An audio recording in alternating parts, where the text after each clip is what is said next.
నమస్తే.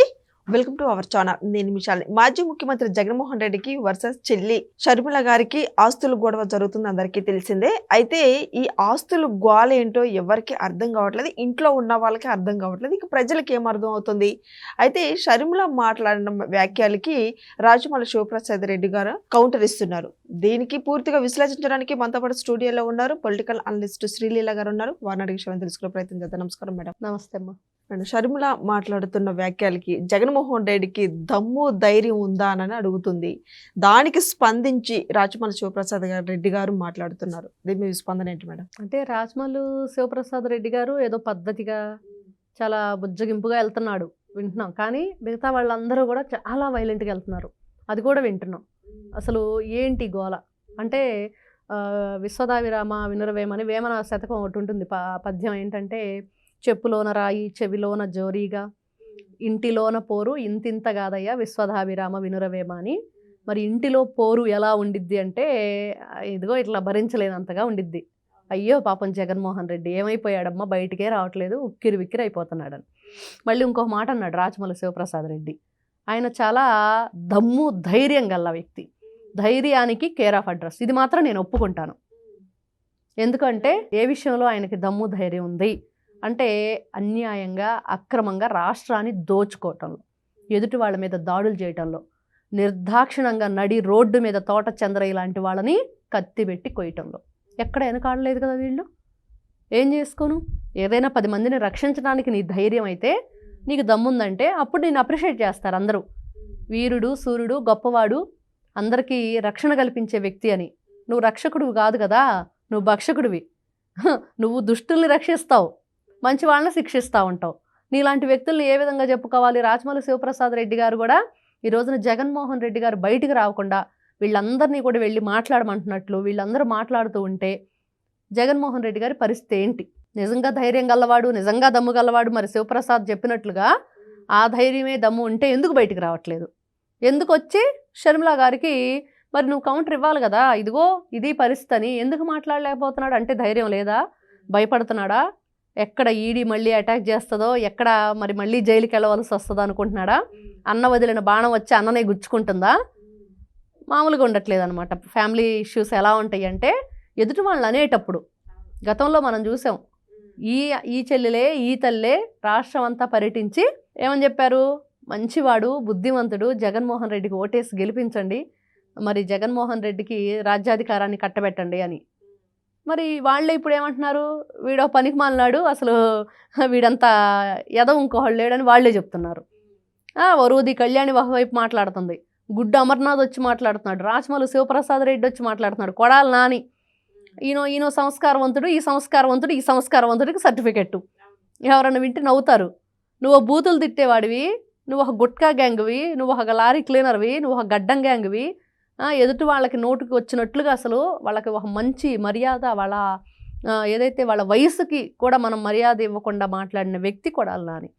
మరి ఈ కొడాలి నాని గురించి చెప్పుకోవాలంటే ఈయన వచ్చి చెప్తున్నాడు ఇప్పుడు జగన్మోహన్ రెడ్డి అబ్బో ఆయన వీరుడు సూర్యుడు అని చెప్పేసి ఇట్లా అనమాట సర్టిఫికెట్టు. ఇటు చూస్తే రాజమౌళి శివప్రసాద్ రెడ్డి మేము కుక్కలమే నక్కలమే పిల్లులమే అంటాడు. ఈ రోజున నువ్వు కుక్కవా నక్కవా పిల్లివా అనే దానికంటే మీకు అసలు మానవత్వం ఉందా?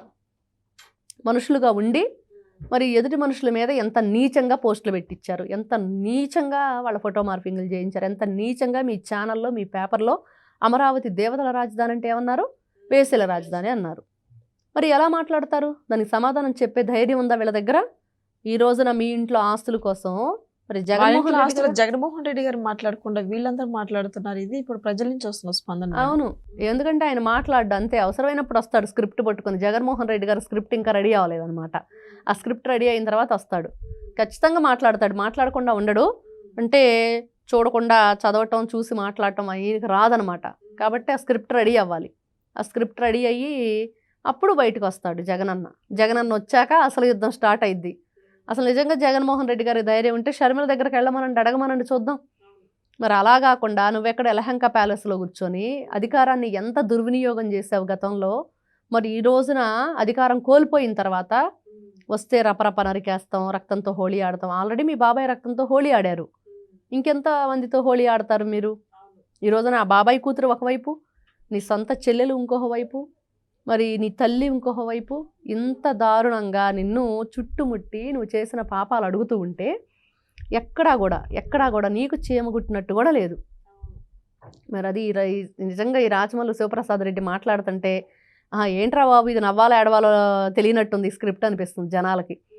ఎందుకంటే ఆవిడ చెప్పిన దానికల్లా నువ్వు మా ఆడపిల్లవి, మా రాజశేఖర రెడ్డి కూతురువి, మరి ఇదే రాచమల్లు శివప్రసాద్ రెడ్డి ఆవిడని హీనాతిహీనంగా వైఎస్ జగన్మోహన్ రెడ్డి మాట్లాడినప్పుడు ఎక్కడికి వెళ్ళాడు? అప్పుడు ఎందుకు ఖండించలేదు నువ్వు? జగన్మోహన్ రెడ్డికి ఎందుకు బుద్ధి చెప్పలేదు? చాలే ఆపవయ్యా, నీ చెల్లెలు ఎంత కాదనుకున్నా నువ్వు బహిరంగంగా అలాంటి మాటలు, ఇప్పుడు ఎల్లో చీర కట్టుకుని వెళ్ళావు చంద్రబాబుని ఇంప్రెస్ చేయడానికి అనేది ఎంత నీచమైన మాట అది. మహిళల పట్ల అలా ప్రవర్తించవచ్చు, అట్లాంటి మాటలు మాట్లాడొచ్చా? ఎవడు స్క్రిప్ట్ రాసి ఇచ్చాడో తెలియదు కానీ ఏదో హీరోతో అక్రమ సంబంధం ఉంటే కన్నీటి పర్యంతం అయిపోయింది షర్మిల. చూసాం ఇప్పుడు గతంలో ఏం చేశారు, ఇప్పుడు ఏం జరుగుతుందంటే ఒక మహిళ పట్ల వీళ్ళు ఎలా ప్రవర్తిస్తున్నారు అనేదే ప్రతి ఒక్కరూ చూసేది. ఆ రోజున అన్న వదిలిన బాణమా లేకపోతే ఇంకొక బాణమా అనేది పక్కన పెడితే ఈ రోజున ఆ బాణమే జగనన్న ఎలా గుచ్చుకుంటుందో కూడా చూస్తున్నాం. కాబట్టి ఇవన్నీ కూడా ఈ రోజున రాచమల్లు శివప్రసాద్ రెడ్డి ఎందుకు అలా మాట్లాడుతున్నాడో, మరి ఆయన స్వతహాగా రాజశేఖర రెడ్డి మీద ఉన్న అభిమానంతో మాట్లాడుతున్నాడో తెలియదు కానీ మరి నిజంగా అభిమానం ఉన్న వ్యక్తి అయితే మరి గతంలో కూడా ఖండించి ఉంటే బాగుండేది అనిపిస్తుంది ఇదే రాచమల్లు శివప్రసాద్ రెడ్డి. మరి ఈయన కూడా మాట్లాడినట్టున్నాడు, అసలు వైఎస్ రాజశేఖర రెడ్డికి నువ్వు పుట్టావన్న మాట కూడా అన్నట్లున్నాడు నాకు తెలిసి. మరి ఈ రోజున ఇంత సంస్కారం ఎక్కడి నుంచి వచ్చిందో తెలియదు. గట్టిగా వార్నింగ్ వస్తుంటే అప్పుడు భయం వేస్తుందేమో.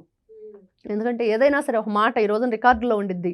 వీళ్ళు వైఎస్ విజయలక్ష్మి గారిని కూడా అవహేళన చేస్తూ మాట్లాడింది, మరి షర్మిల గారిని, మరి అదేవిధంగా ఇటు సునీత గారిని. ఇంతమంది నీ కుటుంబాన్ని నువ్వు సరిదిద్దుకోలేక, నీ కుటుంబ సభ్యులకే నువ్వు న్యాయం చేయలేక, నీ కుటుంబ సభ్యుల దగ్గర కూడా నువ్వు ఇంత హీనాతిహీనంగా ప్రవర్తిస్తుంటే మరి రాష్ట్ర ప్రజలు నిన్ను ఎలా నమ్ముతారు? ఆల్రెడీ వాళ్ళకి అన్నీ పాపం దోచేసావు, రాష్ట్రం నుంచి ఏమీ లేదు.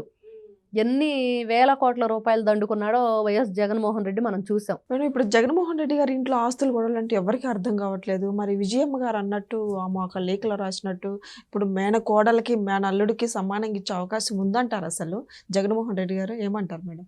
ఈ రోజున చెల్లికిచ్చిన ఆ పిల్లలకి అంటే ఇక్కడ ఒకటే వైఎస్ రాజశేఖర రెడ్డి గారు ఒకటే కోరుకున్నారు, అది ఉన్న నలుగురు మనవాళ్ళు మనవరాళ్ళకి సమానంగా ఆస్తిని పంచాలి అనేది. మరి ఆ 2009 ఆయన చనిపోయే నాటికి ఎంత ఆస్తుంది, ఈ రోజున ఎంత ఆస్తి వచ్చింది? అప్పుడు రాసుకున్న ఏదైతే అగ్రిమెంట్ ఉందో దాంట్లో మరి విజయసాయిరెడ్డి సంతకం ఉంది, వైవి సుబ్బారెడ్డి సంతకం ఉంది. మరి వాళ్ళు కూడా బయటకు వచ్చి మాట్లాడాలి ఈ విషయంలో. ఎవరు మాట్లాడట్లా, జగన్మోహన్ రెడ్డి మాట్లాడట్లా. మరి వైఎస్ విజయలక్ష్మి షర్మిలానే మరి ఈ రోజున దాని గురించి బయటికి ప్రస్తావన చేస్తున్నారు. నిజంగా జగన్మోహన్ రెడ్డి అంత ధైర్యవంతుడో లేకపోతే ఆయన ధైర్యానికి కేర్ ఆఫ్ అడ్రస్ దమ్మున నాయకుడు అని చెప్తున్న ఈ ఎవరైతే రాచమల్లు శివప్రసాద్ రెడ్డి, మరి అదే ధైర్యం ఇవ్వచ్చు కదా వాళ్ళ ఆస్తులు వాళ్ళకి. ఈ రోజున ఎలాంటి అపవాదం ఎందుకు నీకు అంటే వీళ్ళు ఇచ్చే మనస్తత్వం లేని వ్యక్తులు. ఈ రోజున చూస్తున్నాం వైఎస్ఆర్సీపీ పార్టీ అధినేత జగన్మోహన్ రెడ్డి దగ్గరికి ఆ పార్టీ అంటే ఇష్టపడేవాళ్ళు, ఆ పార్టీ కార్యకర్తలు ఏదైనా హెల్త్ ఇష్యూ అయ్యి ఆయన దగ్గరకు వస్తేనే ఇలా పలానా ఇదిగో క్యాన్సర్ పేషెంట్, మరి ఆయన చికిత్స కోసం ఏదైనా ఇస్తారా అంటేనే మన ప్రభుత్వం వచ్చాక చూద్దాం. ప్రభుత్వం వచ్చాక ఎక్కడి నుంచి వస్తాయి నీకు?